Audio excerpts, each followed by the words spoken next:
नमस्कार मेरे प्यारे विद्यार्थियों। तो लास्ट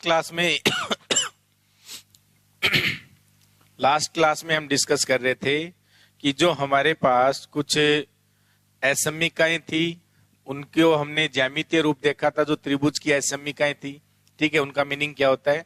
उसके बाद हमने देखा था कि आपका मैक्सिमम यानी अधिकतम मान और न्यूनतम मान कैसे फाइंड किया जाता है, यानी अधिकतम तथा न्यूनतम मान कैसे फाइंड किया जाता है, ये हमने देखा था लास्ट क्लास में। तो आप लोगों को समझ में आ गया होगा।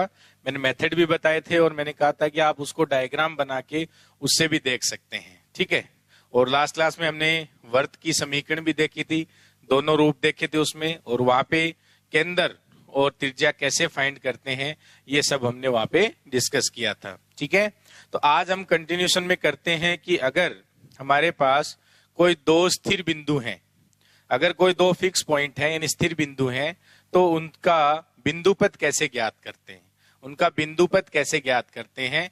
तो ये वैसे आप 2D में भी पढ़ते हो, लेकिन यहाँ कॉम्प्लेक्स में भी यहाँ से क्वेश्चन बन सकता है। तो यहाँ हम इसको देखते हैं कि उसको कैसे एग्जाम में सोल्व करना है, उस पे आते हैं। ठीक है, तो पहले बिंदुपथ का मीनिंग आप जानते हो, 2D में भी पढ़ोगे। तो बिंदुपथ का मीनिंग क्या होता है उसको, उसके बारे में हम देखते हैं, पहले डिस्कशन करते हैं। तो बिंदुपथ क्या होता है बच्चों, देखो यानी उन समस्त बिंदुओं का समुच्चय होता है। यानी जैसे मान लो सॉरी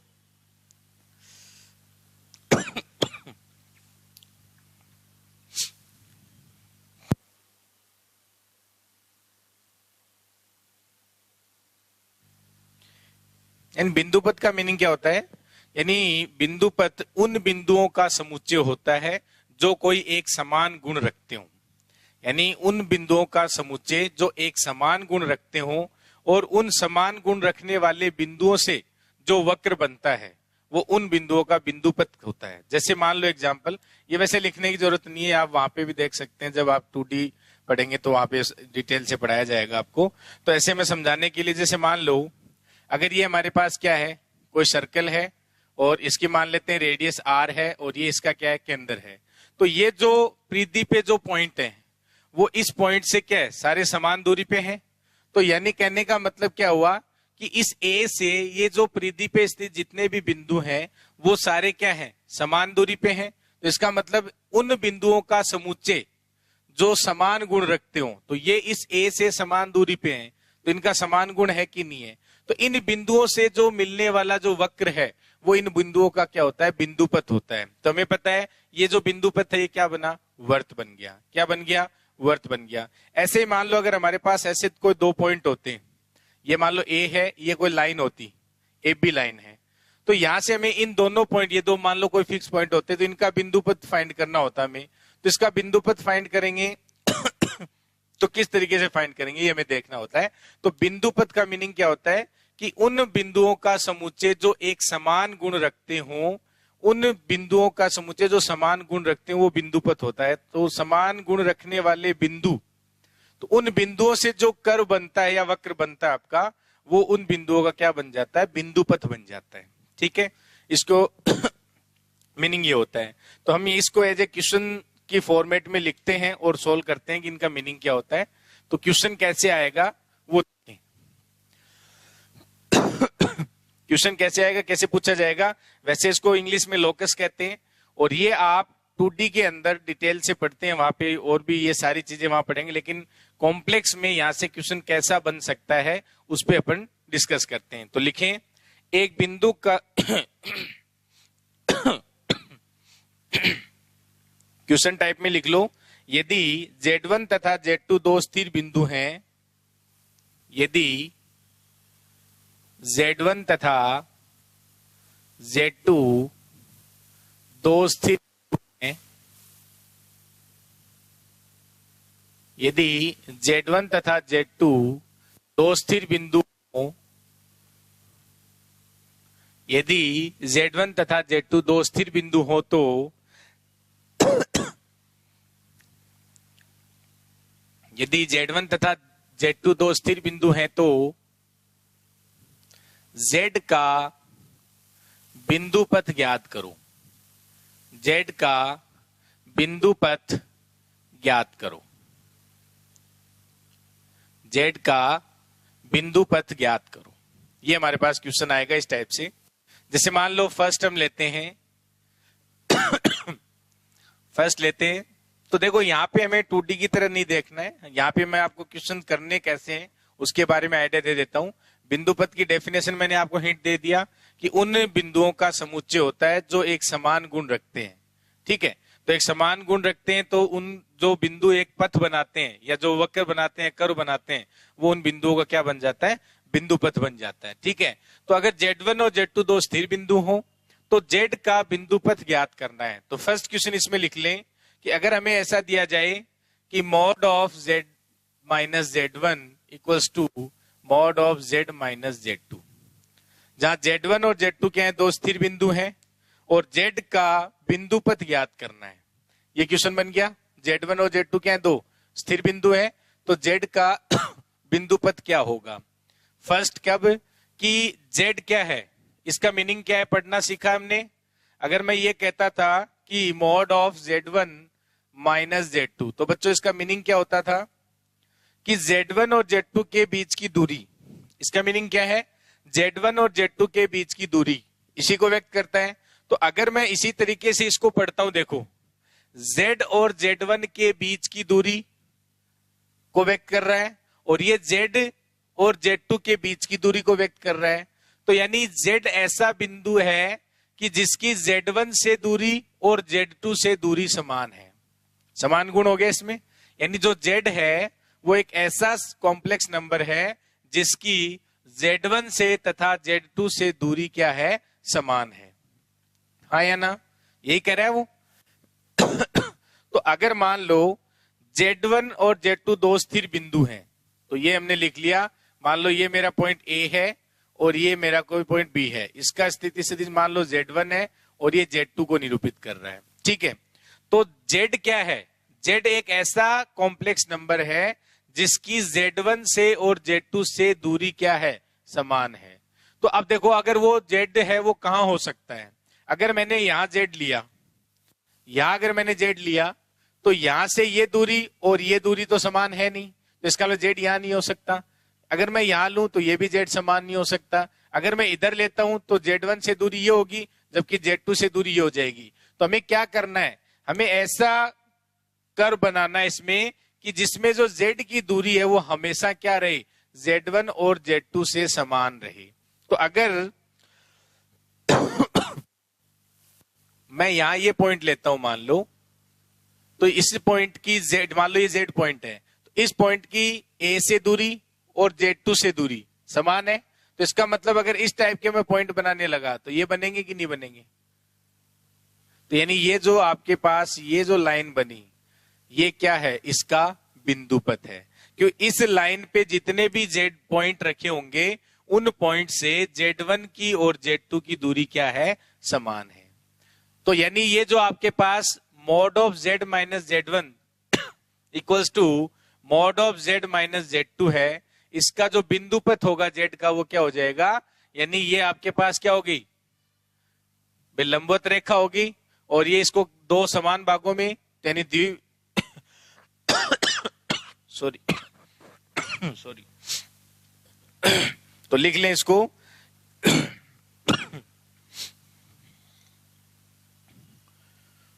सॉरी थोड़ी तबीयत खराब हो रही है। तो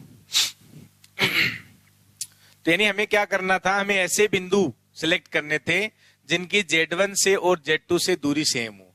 तो ये होगी इस ये लाइन जिसकी Z1 से और Z2 से दूरी क्या है? सेम है। तो यानी कि जो Z1 तथा Z2 को जो मिलने वाली रेखाखंड था उसका जो बिंदु पथ है वो क्या आएगा? तो यहां लिख सकते हो Z1 तथा Z2 को मिलाने वाली रेखाखंड का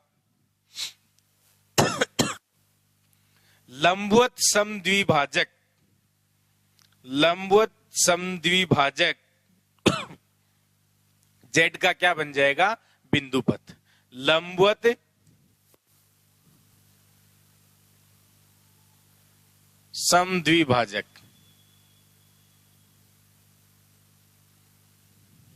तो जो Z का बिंदु पथ है वो क्या होगा? लंबवत समद्विभाजक। यानी जो AB रेखाखंड है Z1 और Z2 से बनने वाले जो रेखाखंड है वो क्या? AB। तो इस रेखाखंड को लंबवत समद्विभाजक करने वाला जो रेखा है वो क्या बनेगा, इसका बिंदु पथ बन जाएगा। यानी लंबवत समद्विभाजक जो रेखा है वो क्या बन जाएगी, इसका क्या बन जाएगा, वो बिंदु पथ बन जाएगा। तो हमें नहीं पता, हम बिंदु पथ की मान लो डेफिनेशन नहीं जानते, हम इनको ऐसे पढ़ेंगे। हमें इनको बिंदु पथ की तरह नहीं सीखना है, हमें ऐसे पॉइंट सेलेक्ट करने हैं, जेड के ऐसे बिंदु होंगे जिनकी Z1 से Z2 की दूरी सेम होनी चाहिए। तो वो पॉइंट कहाँ रखे होंगे, तो वो इस लाइन पे होंगे। और ये लाइन क्या है, जो एपी रेखाखंड है इसको दो समान भागों में विभाजित कर रही है, तो समद्विभाजक होगी। और ये इनके क्या है, लंबवत है, तो लंबवत समद्विभाजक जो रेखा है वो इस एबी का क्या बन जाएगा, बिंदु पथ बन जाएगा। यानी Z1 और Z2 क्या बन जाएगा, बिंदु पथ बन जाएगा। ठीक है, तो हमें, मैं कह रहा हूं इसको अपन को अलग तरीके से स्टडी करनी है कि इसका मीनिंग जो है उस तरीके से हम इसको ड्रॉ करेंगे, देन हम उसकी वैल्यू फाइंड कर लेंगे।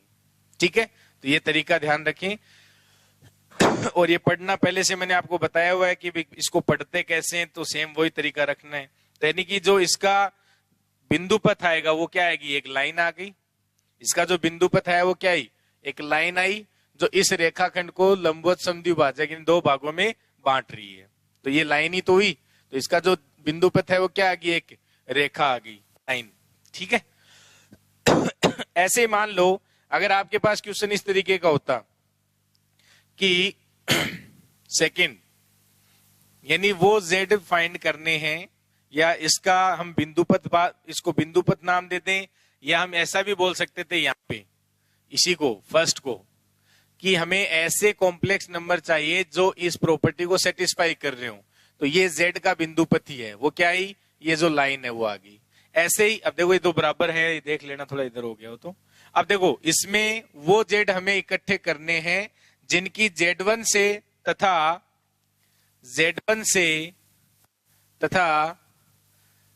Z1 बार से दूरी सेम हो। भाई ये क्या है, Z1 और Z2, Z1 एक स्थिर, Z1 और Z2 दो स्थिर बिंदु है। तो अगर Z1 स्थिर बिंदु है तो Z1 बार है वो भी क्या होगा, स्थिर बिंदु होगा। क्योंकि Z1 मान लो x1 प्लस आयोटा y1 है, तो Z1 बार क्या होगा, x1 माइनस आयोटा y1 ही हो जाएगा। तो Z1 अगर स्थिर बिंदु है तो Z1 बार है वो भी क्या होगा बच्चों, स्थिर बिंदु होगा। तो अब इसका मीनिंग क्या है, ये कैसा सेट है, यानी इसमें ऐसे Z हमें फाइंड करने हैं जिनकी दूरी Z1 से तथा Z1 बार से बराबर हो। हमें बिंदु पथ का मतलब ये हो गया, यहाँ पे इसका बिंदु पथ फाइंड करो या इस सेट में कौन से एलिमेंट आएंगे वो फाइंड करने हैं। हमें क्वेश्चन ये मान लो ये दिया हुआ है। ठीक है, तो अब देखो हमें क्या कहा गया, कोई भी कॉम्प्लेक्स नंबर है, मान लो ये Z1 है। ठीक है, तो Z1 का कॉन्जुगेट, तो Z1 का कॉन्जुगेट कहां आएगा, ये रहा, ये Z1 बार को डिनोट कर रहा है। तो इसका मतलब क्या है कि ऐसे Z इकट्ठे करने हैं जिनकी Z1 तथा Z1 बार से दूरी सेम होनी चाहिए। तो अगर ये जो मैं ये मान लो XX लाइन है और ये मेरे पास कोई YX लाइन है। ठीक है, तो अब अगर मैं यहाँ पे कोई भी पॉइंट लेता हूं तो इस पॉइंट की जो दूरी है वो Z1 बार से और यहां Z से समान रहेगी। इन सारे पॉइंट्स की दूरी हमेशा क्या रहेगी, बराबर रहेगी, यानी यहाँ पे जो भी पॉइंट आएंगे। ठीक है, और अगर इधर कोई पॉइंट आए इनकी भी दूरी क्या रहेगी, बराबर रहेगी। इसका मतलब क्या हुआ कि जो हमारे पास इसमें कौन से पॉइंट आएंगे, इसमें कौन से पॉइंट आ रहे हैं, एक्स एक्सिस। तो इसका मतलब इस जो Z है इसका बिंदु पथ क्या आएगा, एक्स एक्स लाइन आएगी। आप सोल्व भी कर सकते हैं, यानी जिसमें काल्पनिक भाग क्या होगा, 0 होगा। यानी इस सेट में, यानी Z का जो बिंदु पथ आएगा वो क्या आएगी, एक लाइन आएगी जो कौन सी है, एक्स एक्सिस। कौन सी लाइन है, एक्स एक्सिस। तो ये जो हमारे पास Z1 और Z1 बार है, तो यहां से देखो हाँ जी, अगर हम इसको एग्जाम्पल से भी देख सकते हैं। अगर मान लो आपके पास Z1 होता 1 प्लस आयोटा, ठीक है, Z1 होता 1 प्लस आयोटा, तो Z1 बार क्या लिखते हैं आप, 1 माइनस आयोटा ही लिखते कि नहीं लिखते। अब इसको सोल्व करो, अगर मैं Z को x प्लस आयोटा y ले लेता हूं, फिर माइनस x1 का मतलब क्या है, 1 प्लस आयोटा। एक एग्जाम्पल पे अप्लाई करके देख लेते हैं, क्योंकि हमारे पास बिंदु पथ क्या आ गया इसका, यानी जो x एक्स लाइन है वो इसे सारे पॉइंट इसके अंदर आ जाएंगे इस सेट में। यानी जिनका काल्पनिक भाग शून्य होगा वो सारे कॉम्प्लेक्स नंबर हैं वो इस के बिंदु पथ में आएंगे। तो यानी एक्स एक्स लाइन है वो क्या बन गई, इसकी बिंदु पथ बन गया। या हम ये कहें इस सेट में कौन से एलिमेंट आएंगे, जो वास्तविक संख्याएं आएंगी सारी की सारी, यानी जिनका वो कॉम्प्लेक्स नंबर जिनका काल्पनिक भाग है वो 0 हो, वो कॉम्प्लेक्स नंबर जिनका काल्पनिक भाग क्या हो, शून्य हो। ठीक है, अब देखो हम एक एग्जांपल ले लेते हैं यहाँ पे। तो अगर मेरे पास z1 x plus iota y है, सो z1 मैंने लिया है 1 प्लस आयोटा, तो z1 बार क्या बनेगा 1 माइनस आयोटा, और ये बन गया मान लो x प्लस आयोटा y, और माइनस ये मेरे पास 1 माइनस आयोटा, ये लिख सकता हूं। ठीक है, अब देखो ये अगर मैं इसमें वास्तविक भाग एक साथ कर लूं तो क्या आएगा x प्लस 1 और प्लस आयोटा कॉमन लेंगे तो आएगा y माइनस 1, और यहां देखें यहां भी x माइनस 1 और प्लस आयोटा कॉमन लेंगे तो क्या आएगा y, और ये माइनस माइनस प्लस प्लस 1, ये आ जाएगा। तो मॉडुलस वैल्यू है तो मॉडुलस वैल्यू होगा तो इनका क्या कर देंगे, स्क्वायर कर दो। तो वैल्यू क्या आएगी x प्लस 1 का whole square plus y minus 1 का होल स्क्वायर, और ये किसके इक्वल आएगा x माइनस 1 का होल स्क्वायर और प्लस y प्लस 1 का होल स्क्वायर, ये लिखेंगे। अब देखो यहां से कोई कैंसिल, क्या इसको सोल्व करो क्या आएगा, ये एक्स स्क्वायर, सॉरी ये गलती करी ना हमने, यहां x माइनस 1 आएगा, यहां क्या आएगा x माइनस 1, यहां आएगा x माइनस 1 और ये y माइनस 1। ठीक है, तो यहाँ x माइनस 1 आएगा, तो ये यहाँ x माइनस 1 का होल स्क्वायर, तो ये देखो इससे कैंसिल हो गया, x माइनस 1 का स्क्वायर इससे कैंसिल हो गया, तो क्या आया, इसको अगर स्क्वायर खोलेंगे तो क्या आएगा y स्क्वायर प्लस 1 और माइनस 2y, और इसको देखें y स्क्वायर प्लस 1 और plus 2y, y square cancel 1, तो यहां से क्या आ गया y इक्वल्स टू 0, तो यही हमने लिखा है। यानी इसमें वो कॉम्प्लेक्स नंबर आएंगे जिनका काल्पनिक भाग क्या हो 0 हो, तो वो इस z का क्या बन जाएगा, बिंदु पथ बन जाएगा। यानी जो x x लाइन है वो z की क्या होगी, बिंदु पथ। समझ आ रहा है? तो आप इनको इस तरीके से सोल्व करें, बाकी कोई भी तरीका नहीं लगाएं, इससे आसान हो जाएगा। इसका मीनिंग हम पढ़ पहले, ये हम जानते हैं, और अगर हम ये जानते हैं तो इसी के तरीके से हम इसको सोल्व करेंगे कि भाई दो z1 माइनस z2 का मोड का मीनिंग क्या है, कि z1 और z2 के बीच की जो डिस्टेंस होती है या दूरी होती है उसी को व्यक्त करता है।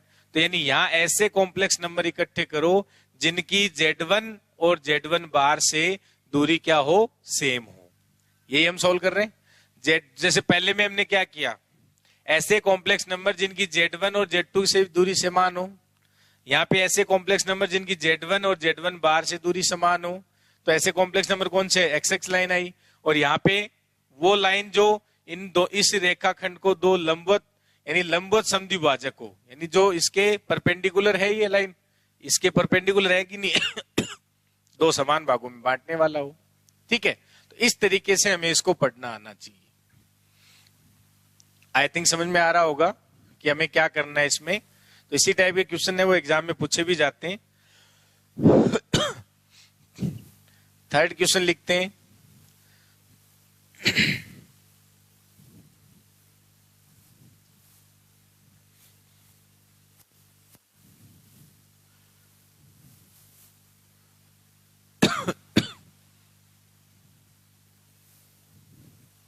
हाँ जी थर्ड क्वेश्चन लिखें।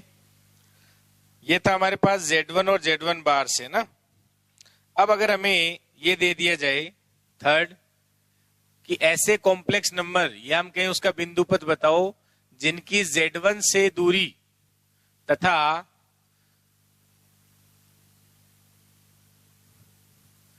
z1 बार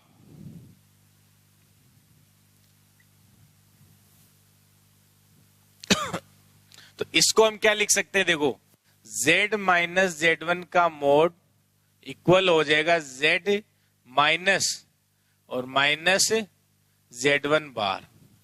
तो इसमें वो कॉम्प्लेक्स नंबर इकट्ठे करने हैं, यानी उन समिश्र संख्याओं का बिंदुपथ निकालना है जिनकी Z1 से दूरी तथा माइनस Z1 बार से दूरी समान हो। ठीक है, यानी हमें ऐसे कॉम्प्लेक्स नंबर लेने हैं जिनकी Z1 से दूरी और माइनस Z1 बार से दूरी क्या हो, सदैव समान रहे। अब हमें पता है कि पहले हम Z1 ले लेंगे, फिर Z1 बार और उसका नेगेटिव कहां पे है उसको देखते हैं, फिर देखते हैं कि ऐसे कौन से पॉइंट हैं जिनकी दूरी Z1 से और माइनस Z1 बार से सदैव क्या रहे, समान रहे। ये हमें पता करना है। तो देखो इधर ये मान लो हमारे पास x एक्सिस है, ये y एक्सिस है। ठीक है, अब हमें मान लो ये Z1 है मेरा, तो Z1 क्या हो जाएगा, x1 plus iota y1। Z1 बार कहां होगा, Z1 बार ये हो जाएगा, यानी Z1 बार का मतलब क्या होगा, x1 माइनस y1, यही होगा। अब इसका नेगेटिव तो यानी क्या बनेगा, minus x1 plus iota y1। तो ये कहां पे होगा, ये पॉइंट, यानी x एक्स है वो नेगेटिव है तो यानी यहां हो गया, y1 यानी ये पॉजिटिव है तो यानी ये पॉइंट कहां होगा, यहां कहीं होगा। तो ये बन गया अपना माइनस Z1 बार, और ये पॉइंट क्या आया, minus x1 plus iota y1। ठीक है बच्चों, अब देखो ये हमारे पास ये रेखाखंड आ गया जो Z1 को निरूपित करता है और ये माइनस Z1 बार को निरूपित करता है। तो कहने का मतलब अब हमें क्या करना है, अब हमें ऐसे Z फाइंड करने हैं जिनकी दूरी Z1 से तथा माइनस Z1 बार से हमेशा सदैव समान रहे। तो कहने का मतलब हुआ कि अगर हम यहाँ पे कोई पॉइंट लेते हैं इस रेखा पे, तो इनकी दूरी सदैव समान रहेगी। ये जो पॉइंट है इनकी दूरी हमेशा क्या रहेगी, सदैव समान रहेगी कि नहीं रहेगी। ये सारे पॉइंट ले लो, तो ये क्या हो गया, यानी ये जो आपके पास Z1 था और ये माइनस Z1 बार, तो इसको जो इसका जो बिंदुपथ है वो क्या आ गया, वही सेम y एक्सिस बोल सकते हो, या फिर हम कहें कि Z1 तथा माइनस Z1 बार को मिलाने वाला जो रेखाखंड है उसका लंबवत समद्विभाजक। इस रेखाखंड को मिलाने वाला जो रेखाखंड को, इस दोनों पॉइंट को मिलाने वाला जो रेखाखंड है उसका क्या आ गया, लंबवत समद्विभाजक। वो क्या बन गया, इसका बिंदुपथ बन गया। या हम कहें कि जिसमें x क्या होगा, 0 होगा, केवल y एक्सिस जाएगी। इसको भी आप एक एग्जाम्पल लेके सोल्व कर सकते हैं। जैसे मान लो इसी पे हम अप्लाई करते हैं इसको, ये जो हमने लिया है, तो Z1 में मान लो x1 1 प्लस आयोटा ले लेता, Z1 बार का नेगेटिव ले लेता। देखो इसको अगर इस पे अप्लाई करें तो ये माइनस हो जाता, तो ये -1 होता है, ये प्लस हो जाता, यानी -1 प्लस आयोटा, तो ये -1 प्लस आयोटा। तो यहां से ये तो इधर सेम ही रहेगा, और यहाँ क्या चेंज आता है, देखो इधर इसमें चेंज आएगा बस। तो इसको सोल्व कर लेते हैं। ये क्या आएगा, x प्लस आयोटा y रहेगा माइनस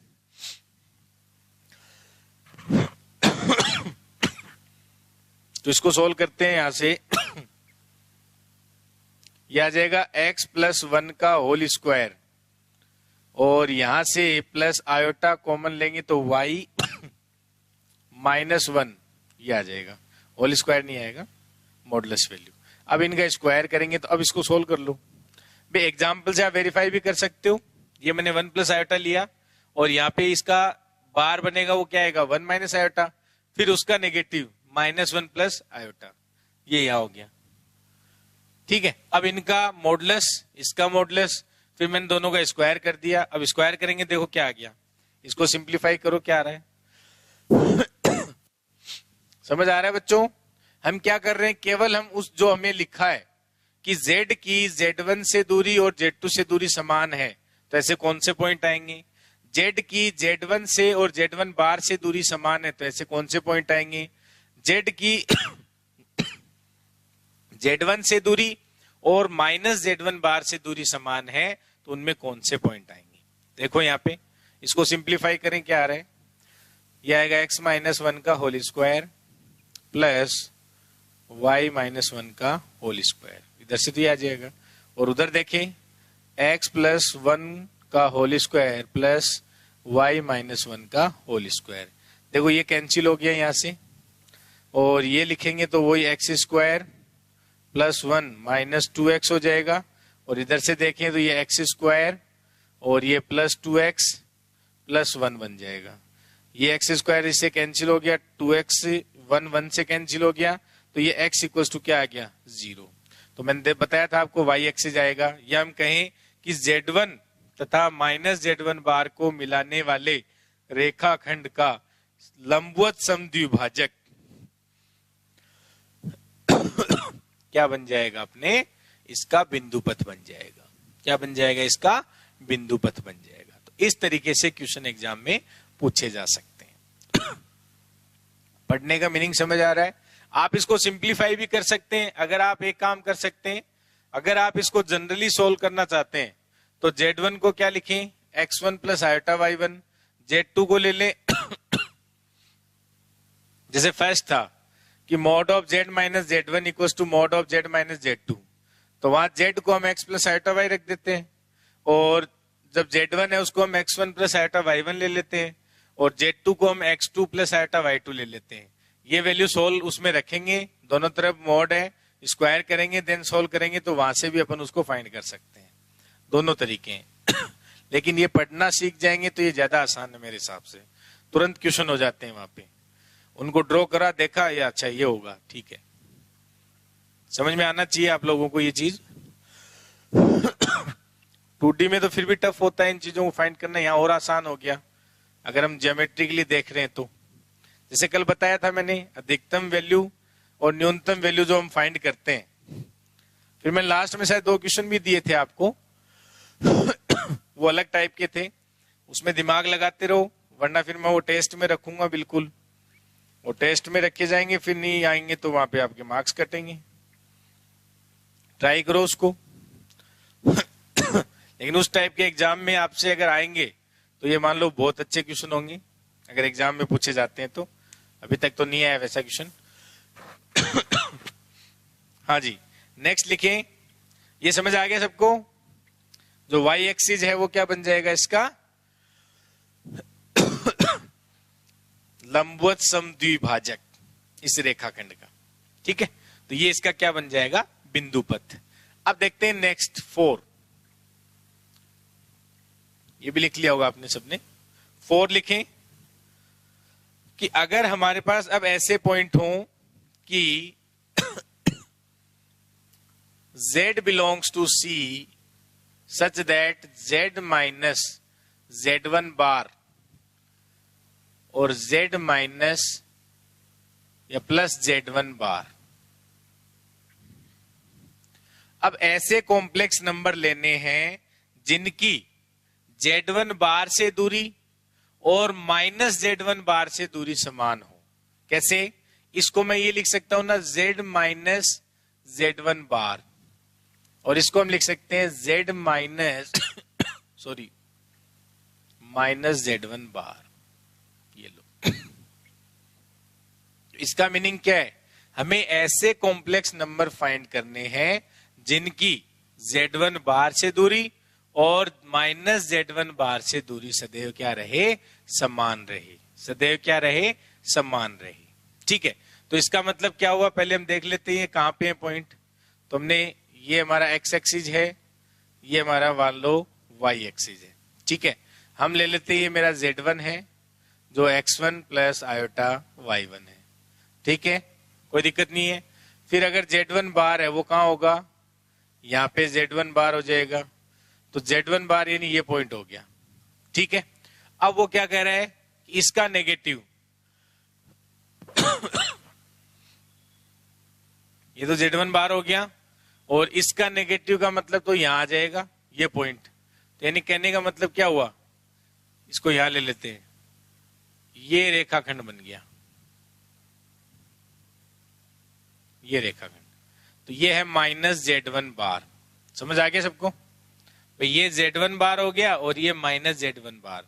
अब हमें क्या करना है कि ये जो हमारा रेखाखंड आया Z1 बार और माइनस Z1 बार को मिलाने वाला, ऐसे Z फाइंड करने हैं जिनकी इन दोनों पॉइंट से दूरी सदैव क्या रहे, समान रहे, यानी Z1 बार से भी और माइनस Z1 बार से भी। इसका मतलब क्या हुआ कि इस पे जो भी ऐसे पॉइंट, इसको देखो यहां पे ड्रॉ कर लो, दोनों बराबर से दिखने चाहिए, ये हो गया माइनस Z1 बार।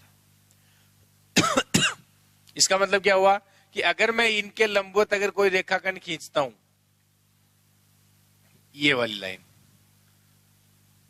तो इस लाइन पे जितने भी पॉइंट होंगे उनसे दूरी सदैव इनकी क्या रहेगी, समान रहेगी कि नहीं रहेगी।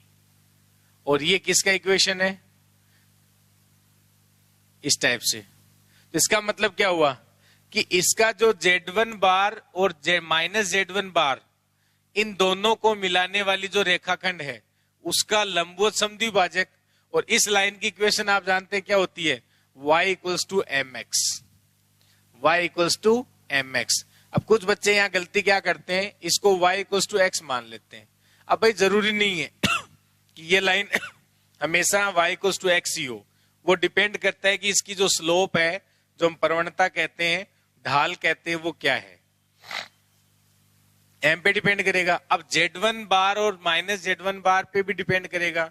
अगर मान लो ये पॉइंट यहां होता और ये पॉइंट मान लो यहां होता, तो वो रेखाखंड ऐसे बनता, तो उसका समद्विभाजक ऐसे बन जाता। तो वो m पे डिपेंड करेगा, वो चेंज भी होता रह सकता जरूरी नहीं हमेशा y इक्वल्स टू x ही आए। तो ये जरूर ध्यान रखें, यहाँ पे ये गलती ना करें कि y equals to x line है वो इनका समद्विभाजक बन जाएगा, नहीं। यहाँ पे जो है y equals to mx line होगी जो इसका लंबवत समद्विभाजक है।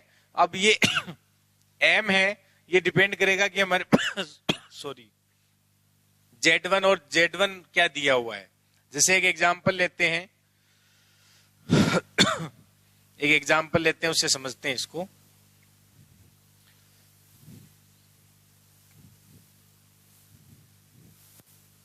देखें इसका मीनिंग क्या है कि ऐसे Z फाइंड करने थे जिनकी Z1 बार से और माइनस Z1 बार से दूरी क्या हो, सदैव समान हो।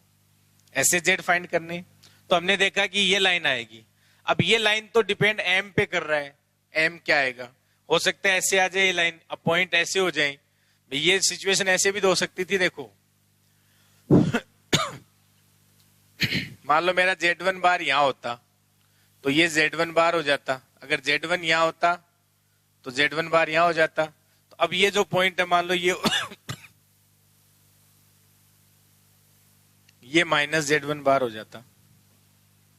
अब इसका जो बिंदु पथ आएगा, अब जो हम फाइंड करेंगे ऐसे Z जिनसे इन दोनों की दूरी समान हो, तो अब वो रेखाखंड ऐसा हो जाएगा। अब यानी इसका जो थीटा है, यानी इसकी जो प्रवणता आती है, जो स्लोप आती है, वो चेंज होगी कि नहीं होगी। तो इसलिए मैंने कहा कि y equals to x line नहीं बोलेंगे अपन, हम क्या बोलेंगे, y equals to mx line. अब वो Z1 Z2 अगर दे रखे होंगे तो उन पर डिपेंड करेगा, वरना कोई दिक्कत नहीं है। जैसे मान लो Z1 मान लो मैंने ले लिया 2 + 3 आयोटा, ठीक है, तो यहां से Z1 बार क्या हो जाएगा, 2 - 3 आयोटा, फिर इसका नेगेटिव -2 + 3 आयोटा। अब रखें इसमें उस इक्वेशन में सॉरी क्या बनेगा, Z यानी x प्लस आयोटा y, फिर क्या है माइनस Z1 बार, तो ये दे रखा है 2 - 3 आयोटा। ये लिख सकते हैं किसके इक्वल है, x plus iota y minus, और माइनस Z1 बार की वैल्यू में दे रखी है 2 - 3 आयोटा, नहीं -2 + 3 आयोटा, ये हमने वैल्यू रख दी। ठीक है, हम वेरीफाई कर रहे हैं कि भाई हमेशा y equals to x line आती है, m पे डिपेंड करता है। तो ये हो गया यहां से। अब देखो यहाँ रियल पार्ट एक तरफ कर लो, इमेजिनरी एक तरफ करो, क्या आएगा, x - 2 और यहां से प्लस y आयोटा कॉमन लेंगे तो ये y + 3 यह आ जाएगा। इसको सोल्व करें x प्लस 2 और यहां प्लस आयोटा कॉमन लेंगे तो क्या आएगा y माइनस 3, ये आ जाएगा। अब दोनों तरफ स्क्वायर कर दो तो इसको सोल्व करो, क्या आएगा देखो, x माइनस 2 का whole square plus y plus 3 का होल स्क्वायर। इसका मॉडुलस सोल्व करना आता है सबको। यहाँ क्या हो जाएगा, x प्लस 2 का whole square plus y minus 3 का होल स्क्वायर। सिंप्लीफाई करो, ये होगा x square plus 4 minus 4x plus y square plus 9 minus plus का 6y, ये आ जाएगा। और यहाँ इधर से करेंगे तो x square plus 4 plus 4x y square और ये आ जाएगा प्लस का 9 और माइनस का 6y, ये लिख सकते हैं। अब जो कैंसिल हो रहे हैं वो कैंसिल कर दो, ये y स्क्वायर से कैंसिल, 4 से कैंसिल, x स्क्वायर कैंसिल और कौन कैंसिल हो रहा है देखो, 9 से कैंसिल हो रहा है। तो अब इसको सिंप्लीफाई कर रहे हैं तो देखो माइनस 4x तो उधर ले जाओ तो ये क्या बन जाएगा, माइनस यानी 8x और इक्वल्स टू, ये अगर इधर ले आए तो इधर इसको लेके आएंगे तो 12y, ये बन गया 12y। तो यानी अगर y इक्वल्स टू हम करें तो यहां से क्या आएगा 2/3 इंटू एक्स। तो y equals to mx line आई, लेकिन m की जो वैल्यू है वो क्या आ गई 2/3 होगी। m की जो वैल्यू है वो क्या आ गई 2/3 होगी। अब अगर मान लो हमारे पास सम्मिश्र संख्या z1, अगर मैंने 1 प्लस आयोटा ले लेता तो अब इसको सिंप्लीफाई करना, वहां पे m चेंज हो जाएगा। तो इसका मतलब जो उसका रेखाखंड है यानी उसका जो बिंदु पद जो आया वो y equals to mx line आई, जहां m पे डिपेंड कर रहा है। तो वो m डिपेंड किस पे कर रहा है कि आपके पास जो सम्मिश्र संख्या है वो क्या है, उस पे डिपेंड करेगा। यानी हमने जो सम्मिश्र संख्या ले रखी है वो क्या है उस पे डिपेंड करेगा। ठीक है, समझ में आ गया होगा सबको ये। तो ये थे हमारे पास आसान क्वेश्चन। अब हम देखते हैं और किस टाइप के क्वेश्चन यहाँ से हमसे पूछे जा सकते हैं। तो इस टाइप के क्वेश्चन पूछे जाए तो मैं आपको सजेस्ट करूंगा कि इसी तरीके से आप उसको सॉल्व करें ताकि डायरेक्ट आंसर बता सकते हैं। वरना आप मेथड भी लगाओ, x प्लस आयोटा y रख दो, x और x1 प्लस आयोटा y1 रख दो, x2 प्लस आयोटा y2 रख दो, देन सोल्व करके फिर भी फाइंड कर सकते हो, जैसी आपकी मर्जी। लेकिन वो मेथड लगाओगे तो बहुत टाइम लगेगा, तो आप इस पे ध्यान दें, इसी को बार बार प्रैक्टिस करें ताकि समझ में आ जाएगा।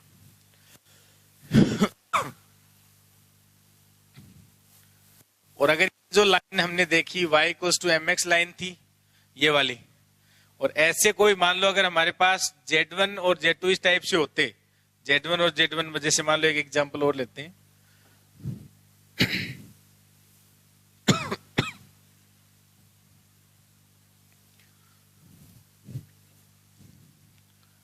जो फिफ्थ एग्जांपल है एक और ले लेते हैं। हमें ऐसे z फाइंड करने हैं जो z से z1 की दूरी तथा z से माइनस z1 की दूरी बराबर हो। ऐसे z जिनकी z1 से दूरी और माइनस z1 से दूरी बराबर हो। तो यहां इसको हम ऐसे लिख सकते हैं, z माइनस z1 का mode equal z minus minus z1। हाँ या ना। अब इसको ड्रॉ करें,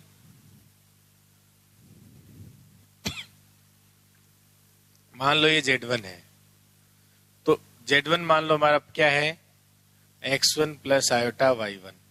ठीक है, तो अगर माइनस z1 की बात करेंगे तो क्या होगा minus x1 minus iota y1, यानी ये पॉइंट कहाँ होगा यहाँ पे, ये माइनस z1।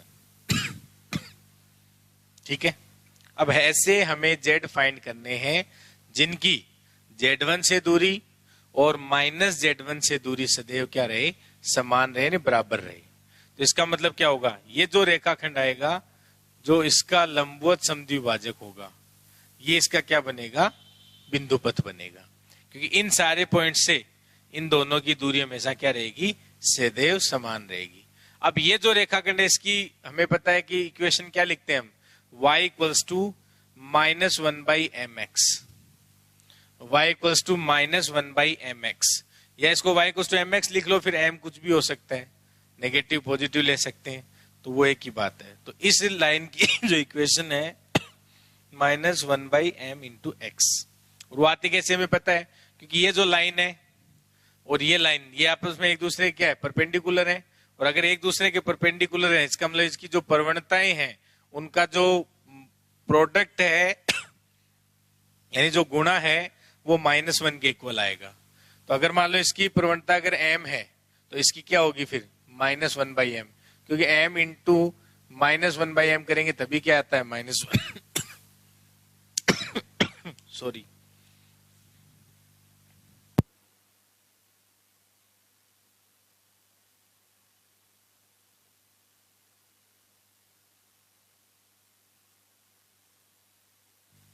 समझ आ गई? यानी ये जो लाइन है इसकी इक्वेशन क्या होती है, y इक्वल्स टू -1/mx। ये आता है सही है, क्योंकि ये दोनों जो रेखाखंड हैं वो एक दूसरे के लंबवत हैं, तो इनका जो स्लोप आएगा जो प्रवणता आएगी उनका जो गुणन है वो -1 के इक्वल आता है। इसलिए अगर ये m है तो ये -1/m होती है, ताकि m से m कैंसिल कर ले तो ये क्या आ गया -1 ठीक है।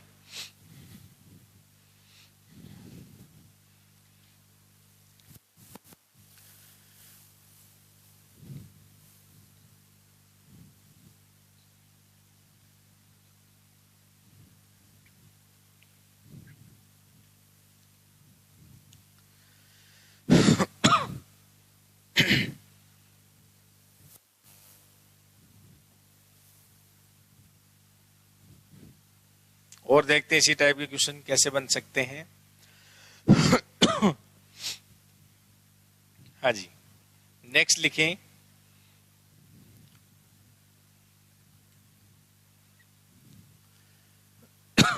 जो भी 6 नंबर है कि अब हमें ऐसे जेड फाइंड करने हैं जिनकी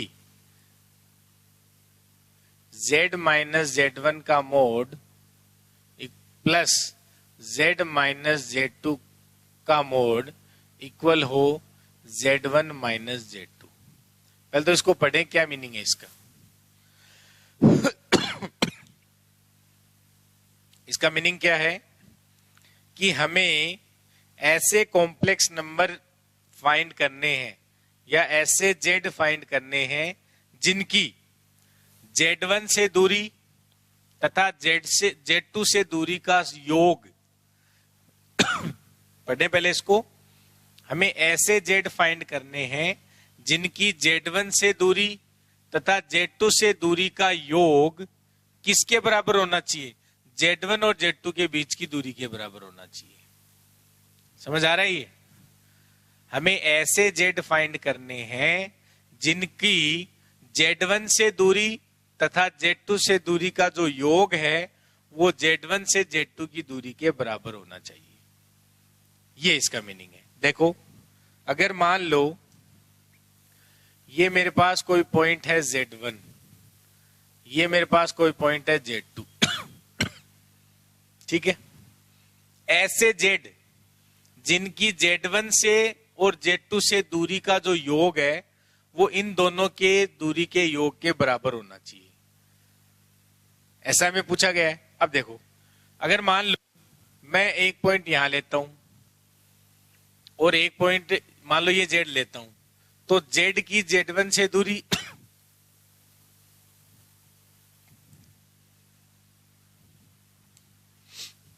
ये मान लो जेड हो गया मेरा। जेड इधर ले सकता हूं, ऐसे ले सकता हूं, जो मेरी मर्जी है, या फिर मैं इस टाइप से ले सकता हूं, कोई भी हो सकता है जेड, तो ठीक है।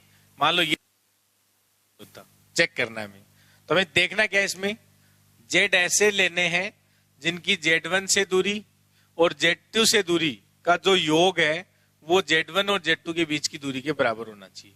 लेकिन ऐसा हो सकता है क्या, मैंने क्या बताया था कि किसी भी त्रिभुज में दो भुजाओं का योग सदैव तीसरी भुजा से बड़ा होता है।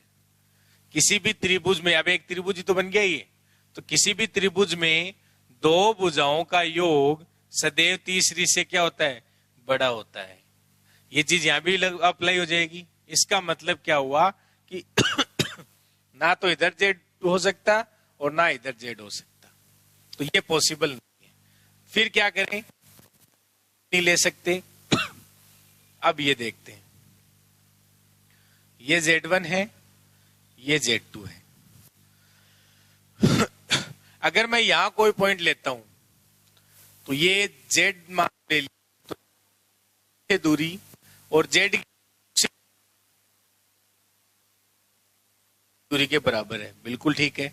ये मैं यहां भी ले सकता हूं, ये Z मैं यहां ले सकता हूं, यहां भी ले सकता हूं, इस पे भी ले सकता हूं, क्योंकि Z की Z2 से दूरी और Z की दूरी हमेशा सम है, वो इसके दूरी के बराबर है।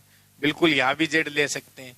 अगर मैंने Z यहां लिया, ये मान लो Z हुआ, तो मैंने क्या करना है, Z की Z1 दूरी, तो यानी ये दूरी हो गई, और Z की Z2 से दूरी, तो ये इसके इक्वल तो नहीं आ रही।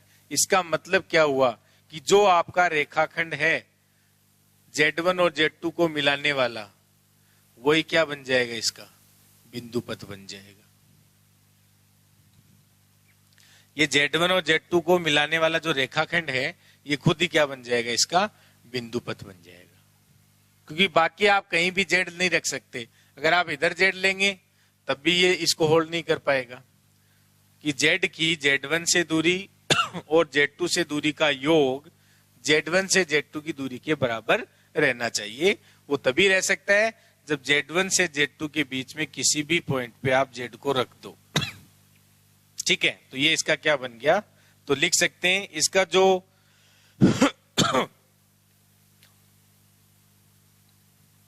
बिंदु पथ है वो क्या हो गया, Z1 तथा Z2 को मिलाने वाली रेखाखंड। लिख लो यहाँ पे।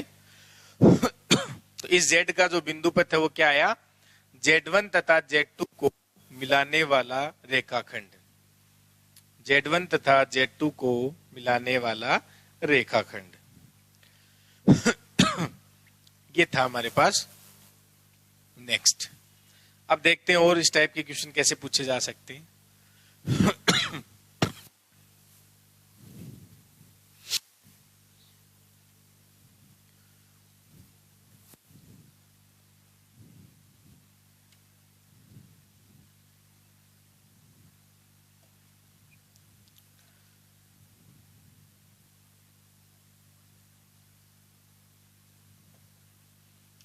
चलो नेक्स्ट लिखो।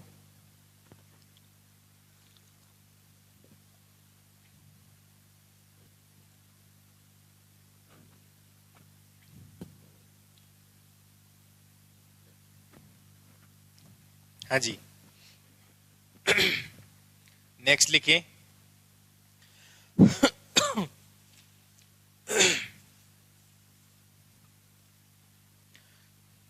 अब देखिए 7 नंबर जो था कि Z की Z1 से दूरी और Z की Z2 से दूरी का अनुपात, अगर मान लो K दे रखा हो, Z से Z1 की दूरी तथा Z की Z2 से दूरी का जो अनुपात है वो K है। ठीक है, अब देखो इसको मैं, या इसको ऐसे भी दे सकता है लिखा हुआ हो, तो वो अलग अलग अपन लिख सकते हैं, हम कर चुके हैं ये चीज। ऐसे दे दे तो इस चीज को हम ये लिख सकते हैं, कोई दिक्कत नहीं है, ये प्रूफ किया हुआ है अपना। ये K के इक्वल हो गया, और इसको हम लिख सकते हैं Z माइनस Z1 का mod equals to K Z minus Z2। हाँ या ना? इसका मीनिंग तो समझ में आ गया ना? इसका मीनिंग क्या है कि Z की Z1 से दूरी तथा Z की Z2 से दूरी का अनुपात वो कोई K दिया हुआ है। अब देखो यहाँ क्या क्या केस हो सकता है। केस फर्स्ट, कि अगर K मेरा 1 हो जाए तो K 1 हो जाए Z माइनस Z1 और ये Z माइनस Z2, तो इसका बिंदु पथ तो हमें पता है, हमने फाइंड किया था। क्या होता है कि Z1 को Z2 से मिलाने वाले रेखाखंड का लंबवत समद्विभाजक, वो इसका क्या होता है, बिंदु पथ होता है। तो ये तो हम फाइंड कर चुके। केस सेकंड क्या हो कि यदि K है वो मेरा नॉट इक्वल टू 1 हो और K मेरा पॉजिटिव हो, k नॉट इक्वल टू 1 हो लेकिन k मेरा पॉजिटिव हो, तब अब ये किस फॉर्मेट में आ गया, z minus Z one equal to k z minus Z two. अब इसका बिंदु पद क्या आएगा वो हमें फाइंड करना है। समझ आई?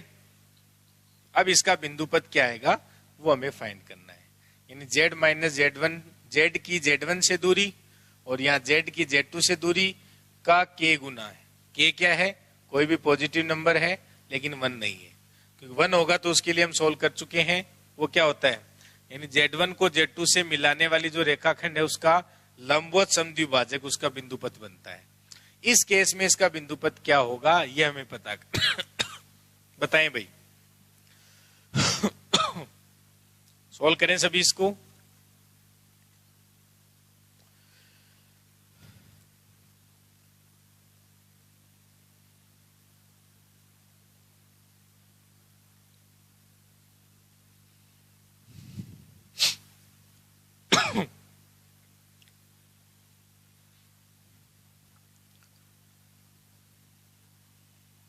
सोल्व करें। इसमें क्या करें, देखो z माइनस जेड वन, तो अगर मैं z को x प्लस आयोटा और x1 मेरा मान लो है x1 प्लस आयोटा y1, और इसको मैं लिख सकता हूं k टाइम, और ये हो गया x प्लस आयोटा y, और यहां माइनस ये x2 प्लस आयोटा y2। इसको सोल्व करके देखते हैं क्या आता है।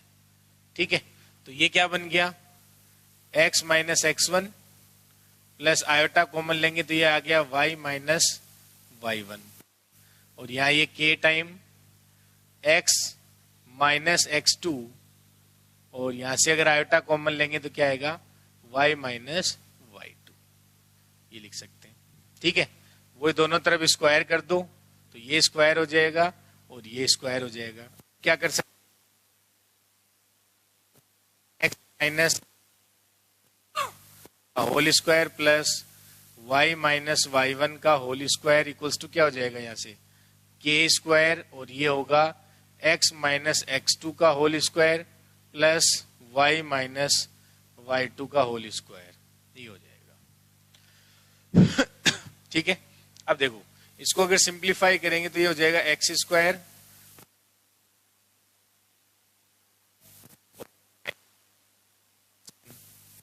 ये ऐसे लिख सकते हैं इसको y square plus y1 square minus 2y1 equals to k square, और ये हो जाएगा x का स्क्वायर प्लस x2 का स्क्वायर,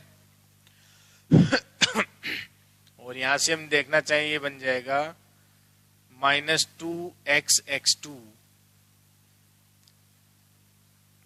ये इसको पूरे ले लेते हैं एक साथ, plus y square plus y2 का स्क्वायर माइनस 2y(y2), ये हो गया।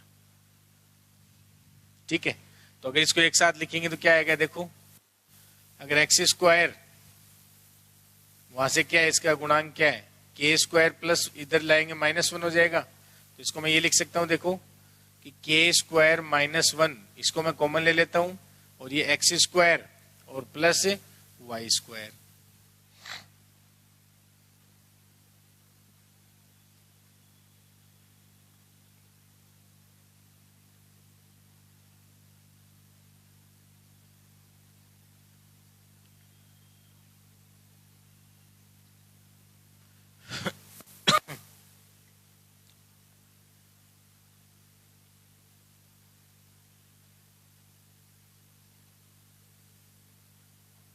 सही लिखा है क्या, इसको नहीं ये 1 माइनस k स्क्वायर बनेगा, फिर तो इनको उधर ले जाते हैं की बात है, कोई बात नहीं, हम मान लेते हैं इनको उधर ले गए अपन। ठीक है, और बाकी टर्म्स को भी उधर ले जाते हैं, फिर तो उधर ले जाएंगे तो क्या बनेगा, देखो ये बन जाएगा ये टर्म आ गई। अब x के कोफिशिएंट क्या आएंगे, उधर लेके जाएंगे तो x के कोफिशिएंट हम निकाल लेंगे, क्या आएगा x के कोफिशिएंट, यहां से देखें, देखो x के कोफिशिएंट क्या आ रहे हैं -2x2 फिर k स्क्वायर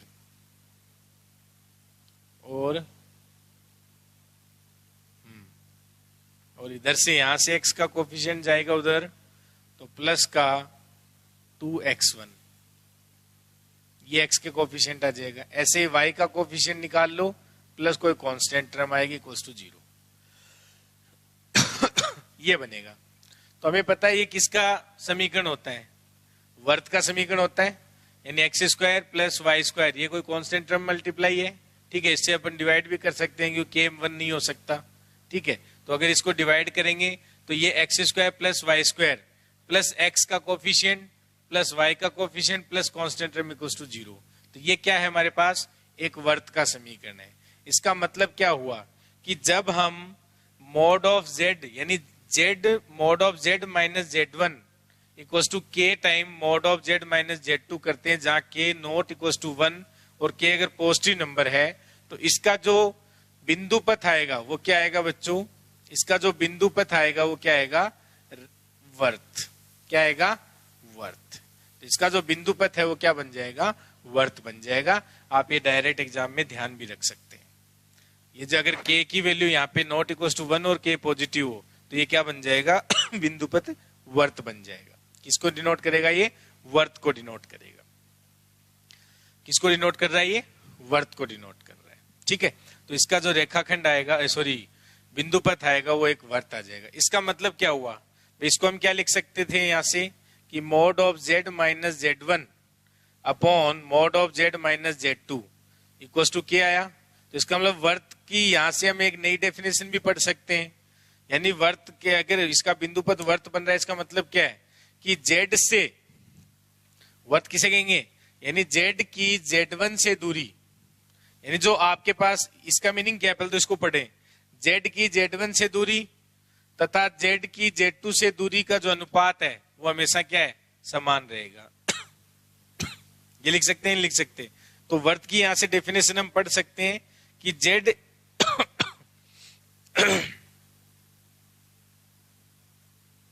कि z एक ऐसा बिंदु है, z एक ऐसा बिंदु है जिसकी z1 से दूरी तथा z2 से दूरी का जो अनुपात है, z एक ऐसा बिंदु है जिसके दो स्थिर बिंदु जो हमने लिए थे, दो स्थिर बिंदुओं से दूरियों का जो अनुपात है वो सेम रहता है। यानी दूरियों का जो अनुपात है वो अगर सेम रहे तो हम ये किसका समीकरण होता है, ये वर्त का समीकरण होता है। किसका समीकरण होता है, वर्त का समीकरण। यानी कि z minus z1 upon z minus z2 equals to k, जहां k क्या होगा, पॉजिटिव। तो इसका जो बिंदु पथ आएगा वो क्या आ जाएगा, एक वर्त आ जाएगा। बिंदु पथ है वो क्या आ जाएगा, एक वर्त को डिनोट करता है, ठीक है। तो ये डायरेक्ट एज ए रिजल्ट भी याद रखें आप, एग्जाम में पूछा जाता है बहुत बार। तो इसका मीनिंग क्या होता है, तो ये वर्त को रिप्रेजेंट करता है। अगर z की z1 से दूरी तथा z की z2 से दूरी का जो अनुपात है वो अगर क्या हो, पॉजिटिव हो लेकिन नॉट इक्वल टू हो, तो वो हमेशा एक वर्त को डिनोट करता है, वो हमेशा एक वर्त को डिनोट करता है, ठीक है। एग्जाम्पल लिख लें कि अगर z से z1 की दूरी का स्क्वायर और z से z2 दूरी का वर्ग, यानी z की z1 से दूरी का वर्ग और z से z की z2 से दूरी का वर्ग का सम, अगर हमारे पास z1 से z2 की दूरी का स्क्वायर के बराबर यानी वर्ग के बराबर हो जाए, तो ये इसका बिंदु पथ क्या आएगा। यानी यहां ऐसे z जिनकी z1 से दूरी का वर्ग z1 और z2 से दूरी के वर्गों का योग, इसमें ऐसे z हैं जिनकी z1 से तथा z2 से दूरी के वर्गों का योग z1 तथा z2 के बीच की दूरी के वर्ग के बराबर होता है। तो ऐसे कौन से बिंदु आएंगे, यानी इसका बिंदु पथ क्या होगा, ये आप ध्यान दें। इसमें ये भी पूछा गया था, एग्जाम में भी आया हुआ, ये क्वेश्चन आपकी सीट में भी डला हुआ है कि अगर z की, यानी ऐसे कॉम्प्लेक्स नंबर फाइंड करने हैं जिनकी दो स्थिर बिंदु z1 तथा z2 से दूरी के वर्गों का योग उन स्थिर बिंदु z1 तथा z2 के बीच की दूरी के वर्ग के बराबर होता है, तो उसका बिंदु पथ क्या आएगा। यानी ऐसे कौन से कॉम्प्लेक्स नंबर आएंगे इसमें, बताएं जरा। और ये किसको रिप्रेजेंट कर रहा है? जैसे ये वर्त को रिप्रेजेंट करता है कि z की z1 से दूरी तथा z2 से दूरी का जो अनुपात है वो अगर कोई पॉजिटिव नंबर हो लेकिन नॉट इक्वल टू 1 हो तो ये एक वर्त को रिप्रेजेंट करता है। ऐसे ये बताओ ये किसको रिप्रेजेंट करेगा? बताएं भाई, कैसे सोल्व करेंगे? भाई यहां पे क्या लिखा हुआ है? z माइनस z1 का मोड का square plus z minus z2 के मोड का स्क्वायर है, वो किसके इक्वल होना चाहिए? Mode of z1 minus z2 के स्क्वायर के इक्वल होना चाहिए। कहने का मतलब क्या कह रहा है कि अगर ये मेरा पॉइंट z1 है और ये मान लो मेरा पॉइंट कोई z2 है, तो वो z ऐसे आएंगे जिनकी z1 से दूरी का स्क्वायर और z2 से दूरी का स्क्वायर वो किसके इक्वल हो जाए?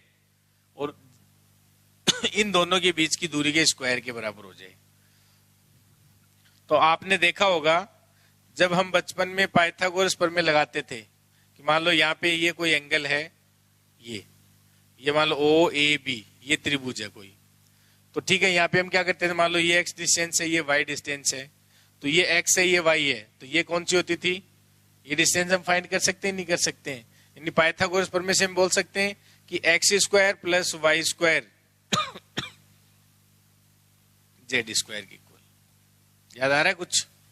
अगर हमें जेड फाइंड करना होता तो इसका अंडरूट ले लेते थे, जेड हमें फाइंड करना होता तो इसका अंडरूट ले लेते थे, है ना? आधार का स्क्वायर प्लस लंब का स्क्वायर किसके इक्वल होता था? कर्ण के स्क्वायर के इक्वल।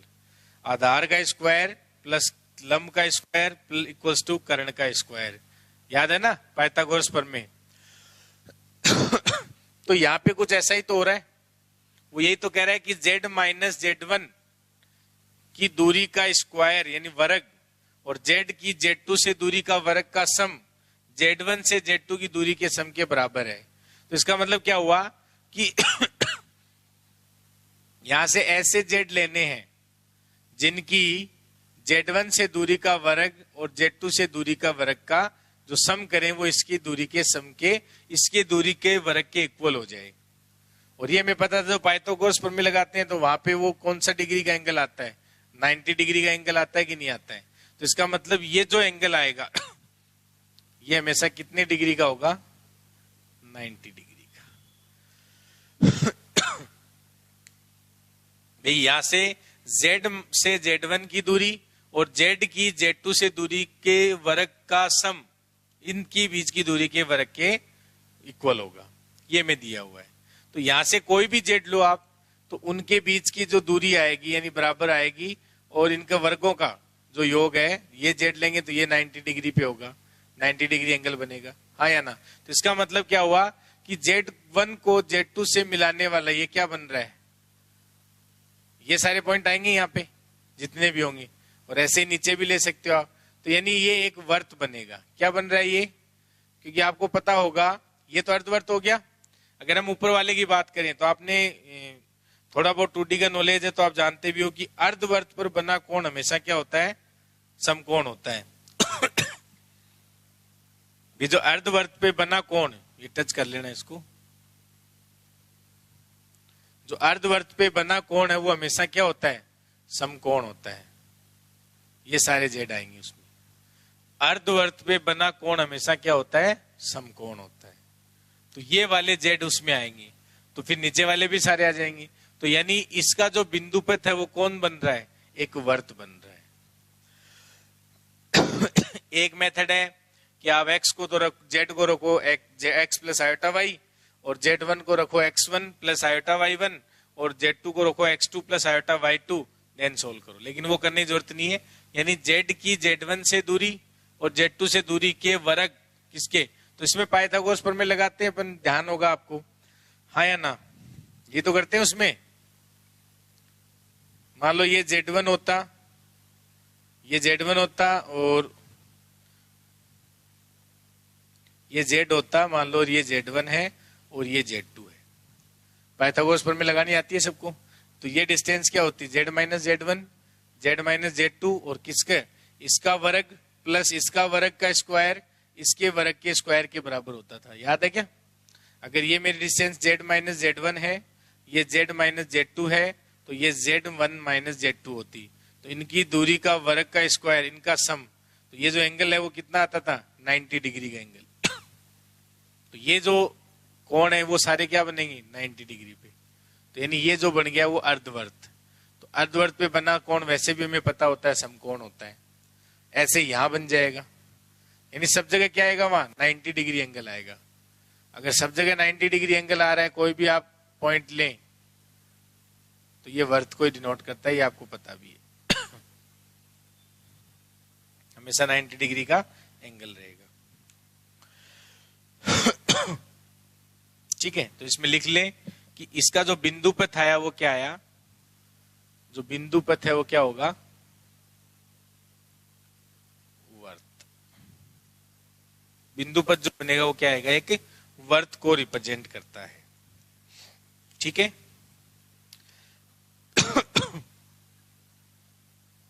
किसको रिप्रेजेंट करता है, बिंदु पथ है वो वर्त को रिप्रेजेंट करता है। तो ये वैसे बेसिक नॉलेज था ये, इसमें पाइथागोरस पर में जानते हैं ना, उस वजह से हम बोल रहे हैं। और वर्त जो होता है उसमें आप कोई भी दो इनसे समान दूरी पे अगर कोई भी लाइन मिलाओगे तो उनके बीच में जो कोण होता है वो हमेशा समकोण होता है। और अर्धवर्त पे बना कोण समकोण होता है, वैसे भी ध्यान रख सकते हो आप। ठीक है, तो ये किसको रिप्रेजेंट कर रहा था, एक वर्त को। तो ये ध्यान रखें, सारे रिजल्ट एग्जाम में डायरेक्ट पूछे जाते हैं। नेक्स्ट हेडिंग डाल लें, ये भी एग्जाम का क्वेश्चन बन सकता है आपका। लिखें इसमें कि ऐसे जेड फाइंड करो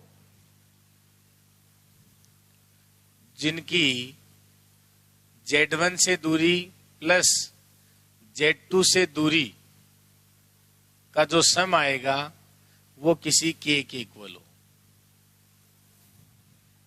ऐसे Z फाइंड करो जिनकी Z1 से दूरी तथा Z2 से दूरी का जो सम है वो किसके इक्वल आए, K के इक्वल आए। ऐसे Z फाइंड करने हैं। क्या हो गया कि हमें ऐसे Z फाइंड करने हैं जिनकी Z1 से दूरी का सम और Z2 से दूरी का सम है वो क्या आ जाए, K के इक्वल आए। अब देखो K पे डिपेंड करेगा, K क्या लेते हैं अपन, किस पे डिपेंड करेगा, K पे डिपेंड करेगा। तो अगर हम K को यहाँ पे क्या क्या बन सकता है कि यदि K Z1 माइनस Z2 हो के इक्वल हो, अगर K है वो मान लो ग्रेटर हो Z1 माइनस Z2 से, या फिर जो K है वो लेस देन हो Z1 माइनस Z2 से। ये तीन केस बन गए यहाँ पे।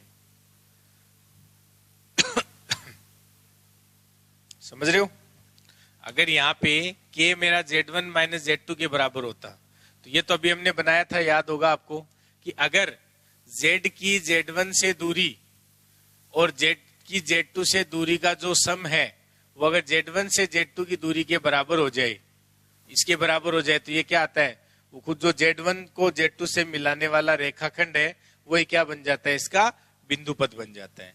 जो Z1 और Z2 को मिलाने वाला जो रेखाखंड है वही क्या बन जाता है, इसका बिंदु पथ बन जाता है।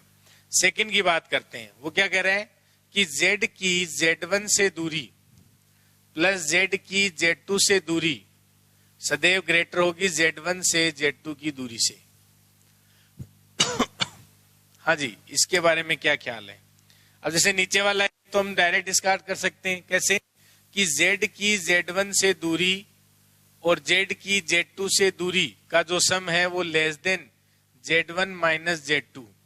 तो अगर मान लो मैंने यहां लिखा A पॉइंट, थर्ड पहले आसान से बता देता हूं, ये B पॉइंट है, ये Z1 को निरूपित कर रहा है, मान लो ये Z2 को निरूपित कर रहा है। तो अगर मैं Z कोई भी लेता हूं तो Z की Z1 से दूरी और Z2 से दूरी, तो हमें पता है एक त्रिभुज बन रहा है, ये मान लो Z होता, तो त्रिभुज की दो भुजाओं का योग सदैव तीसरी भुजा से बड़ा होता है, ना कि छोटा होता है। तो यहां Z आप ले ही नहीं सकते ना, आप इस साइड में कोई भी Z बना सकते हैं, ये भी नहीं हो सकता यहां भी, क्योंकि इन दोनों भुजाओं का योग है वो तीसरी भुजा से बराबर बड़ा होता है हमेशा, छोटा कभी नहीं होगा। तो यहाँ एक पॉइंट नहीं आएगा, इधर भी कोई पॉइंट नहीं आएगा। अब बात करते हैं यहाँ पे, तो यहाँ अगर मान लो कहीं भी Z रखता हूं तो Z की Z1 से दूरी और Z की Z2 से दूरी वो Z1 से Z2 की दूरी के बराबर हो रही है, ना कि छोटा हो रहा है। तो यहां भी नहीं हो सकता। ऐसे ही अगर मान लो मैं पॉइंट इधर ले लेता हूं, तो देखो z की z1 से दूरी और z की z2 से दूरी का जो सम आएगा वो इससे क्या आ रहा है, बड़ा आएगा हमेशा, कभी छोटा नहीं आएगा। क्योंकि z जैसे ही आप इधर लोगे तो वो हमेशा क्या रहेगा, इस दूरी से तो ग्रेटर ही रहेगा ना। z लोगे तब भी वो बड़ा ही रहेगा। इसका मतलब इस सेट में इसमें एक भी एलिमेंट नहीं आएगा। तो इसका जो बिंदु पथ आएगा वो इसमें कोई इसका कोई बिंदु पथ नहीं होगा, यानी कोई भी एक भी z ऐसा नहीं होगा जो इस इनइक्वालिटी को होल्ड करे। देख लो आप, सारे फेल हो रहे। ठीक है, तो हमें ध्यान क्या रखना है फिर, सेकंड, ये एग्जाम में आ सकता है, ध्यान भी रखें इसको, कि z की z1 से दूरी तथा z की z2 से दूरी का जो सम है वो z1 से z2 की दूरी से सदैव क्या होता है, ग्रेटर होता है। इसका मीनिंग क्या है, ये एग्जाम में पूछा जा सकता है। तो ये हम ध्यान रखें, ये एक इलिप्स को रिप्रेजेंट करता है, यानी इलिप्स का मतलब क्या हो गया, दीर्घवृत्त को। किसको रिप्रेजेंट करता है, इसका जो बिंदु पथ है वो क्या होता है, दीर्घवृत्त होता है। कैसे होता है उस पे आते हैं अपन। जो बिंदु पथ है वो क्या होता है, दीर्घवृत्त।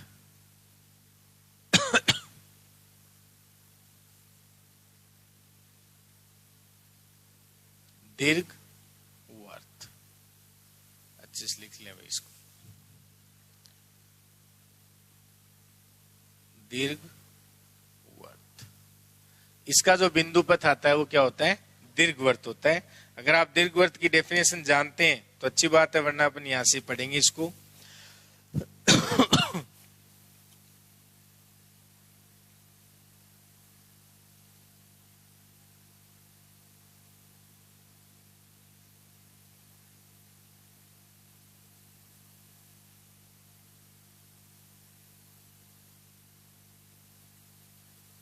ये दीर्घवृत्त को रिप्रेजेंट करता है, और ये जो हमारे पास में इसी है कि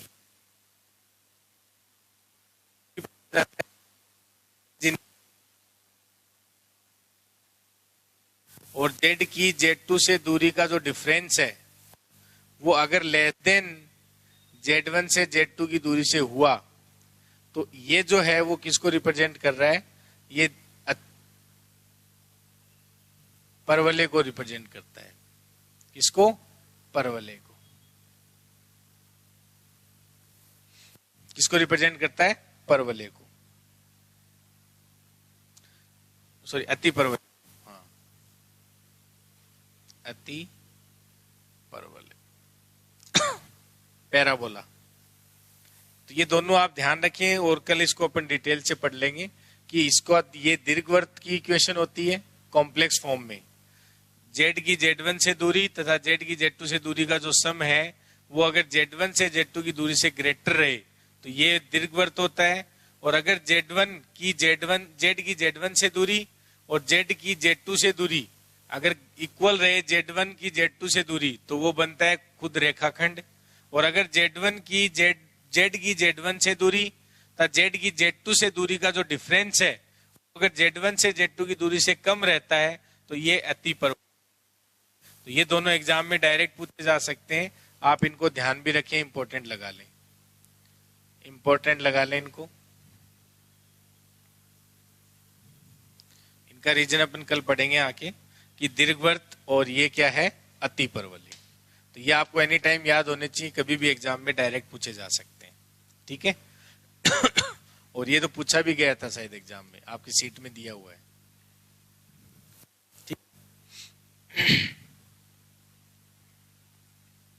और वैसे अगर लिखना चाहो तो आप लिख भी सकते हो कि ये अति परवलय क्यों बनता है। क्योंकि देखो इसमें आपको क्या कहा गया, ये दीर्घवृत्त क्यों बनता है। यहां देखो, अगर ये मेरा z1 है और ये z2 है तो वो क्या कह रहा है कि z की z1 से दूरी, तो z की, मान लो ये z है, तो z की z1 से दूरी और z की z2 से दूरी का जो योग है, ऑब्वियस सी बात है इनकी बीच की दूरी से ग्रेटर रहेगा। ये त्रिभुज नियम भी कहता है। इसका मतलब क्या हुआ कि ये जो आपके पास ये जो डेफिनेशन आ रही है इसका मीनिंग क्या है, इसका मीनिंग क्या है कि यानी एक बार लिख सकते हैं, एक बिंदु का बिंदुपथ जो इस प्रकार से गतिशील है, यानी इसकी लिख लें, इसकी डेफिनेशन भी होती है वो दीर्घवृत्त की, उसको लिख लें फिर समझा दे देंगे कि एक बिंदु का बिंदुपथ, इसका मीनिंग जो है वो लिखें, एक बिंदु का बिंदुपथ इस प्रकार गतिशील है कि उसका दो स्थिर बिंदुओं से दूरियों का योग, एक बिंदु का बिंदुपथ जो इस प्रकार गतिशील है, दो किसी बिंदु का बिंदुपथ इस प्रकार गतिशील है कि उसका दो स्थिर बिंदुओं से योग, यानी उसका दो स्थिर बिंदुओं से दूरियों का योग, यानी उसके दो स्थिर बिंदुओं Z1 तथा Z2 से दूरियों का योग, यानी एक बिंदु का बिंदुपथ इस प्रकार गतिशील है कि उसका दो स्थिर बिंदुओं Z1 तथा Z2 से दूरियों का जो योग है वो Z1 तथा Z2 की दूरी से हमेशा क्या रहता है, ग्रेटर रहता है, यानी बड़ा रहता है। यही हुआ इसका मीनिंग। यानी एक बिंदु का बिंदुपथ इस प्रकार गतिशील है कि उस बिंदु की दो स्थिर बिंदुओं Z1 तथा Z2 से दूरियों का जो योग है वो उन दोनों बिंदुओं Z1 तथा Z2 के बीच की दूरी से सदैव क्या रहता है, बड़ा रहता है। तो इसे हम क्या कहते हैं, दीर्घवृत्त कहते हैं। इसे क्या कहते हैं, ऑब्वियस सी बात है, देख लो आप कोई भी पॉइंट ले लो, यहां लो ये भी यही रहेगा, यहां ले लो ये रहेगा, ये बड़ा ही रहेगा हमेशा। यानी ये जो आपका बनता है ये दीर्घवृत्त बनता है इस प्रकार से। और ये इसकी Z1 और Z2 क्या होती हैं, नाभि होती हैं। पढ़ाओ तो ये क्या होती हैं दोनों, इसकी नाभि, ये नाभि होती हैं। और ये जो दीर्घ अक्ष होती है और ये जो वाली अक्ष है वो लघु अक्ष होती है। ये दीर्घ अक्ष होती है जिसकी वैल्यू क्या होती है, 2a होती है, यानी a,0, ये -a,0, ये b, ये -b। तो जो दीर्घ अक्ष होती है, तो दीर्घ अक्ष की जो, अब देखो आप खुद देख लो, अगर आप दीर्घ अक्ष जो भी लेंगे तो दीर्घ अक्ष पे यानी ये जो पॉइंट आएंगे इनकी जो दूरी है वो इससे तो हमेशा ग्रेटर ही रहेगी, हाँ या ना। तो ये Z1 और Z2 इसके नाभि होते हैं जो हम लिखते हैं AE,0 -AE, और यहाँ पे AE,0, और ये A,0 होता है और ये -A,0 होता है। ये हम नहीं जानते भी, ये दीर्घवृत्त जब आप पढ़ोगे वहां पे, जब 2D पढ़ोगे तो वहां पे दीर्घवृत्त वगैरह सारी चीजें पढ़ेंगे।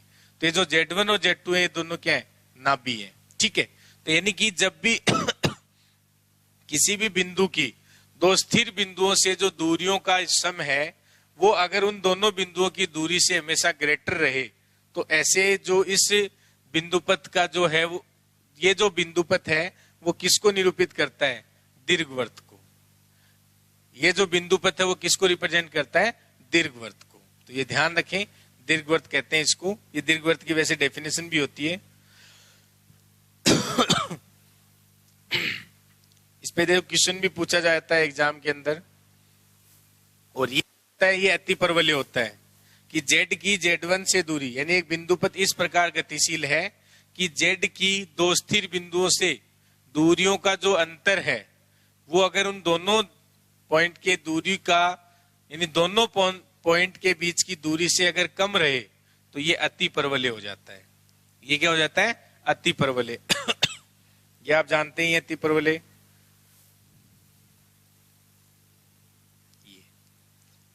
और यहां मान लो ये कोई Z1 है और ये क्या है, Z2 है। सॉरी,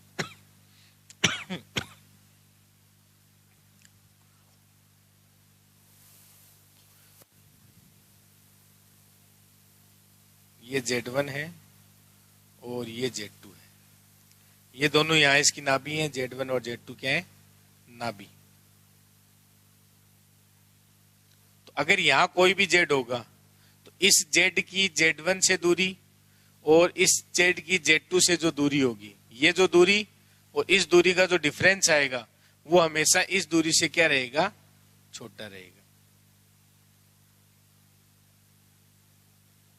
ये है Z1 से Z2 की दूरी, तो ये है Z1 से Z2 की दूरी, तो इसका मतलब क्या है कि Z की Z1 से दूरी और Z की Z2 से दूरी का जो भी डिफरेंस आएगा वो इस दूरी से तो हमेशा छोटा ही रहेगा, क्योंकि डिफरेंस इससे ज्यादा तो आ नहीं सकता।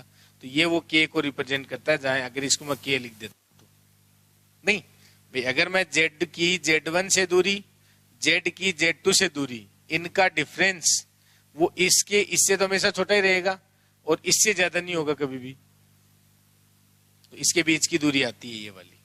ठीक है, तो ये आप डायरेक्ट अभी नहीं समझ में आए तो भी कोई दिक्कत नहीं है, क्योंकि हो सकता है हमने अभी अतिपर वाले दीर्घवृत्त पढ़े नहीं है, तो आप उनके कॉम्प्लेक्स में जो उनके समीकरण होते हैं वो ध्यान रखने हैं।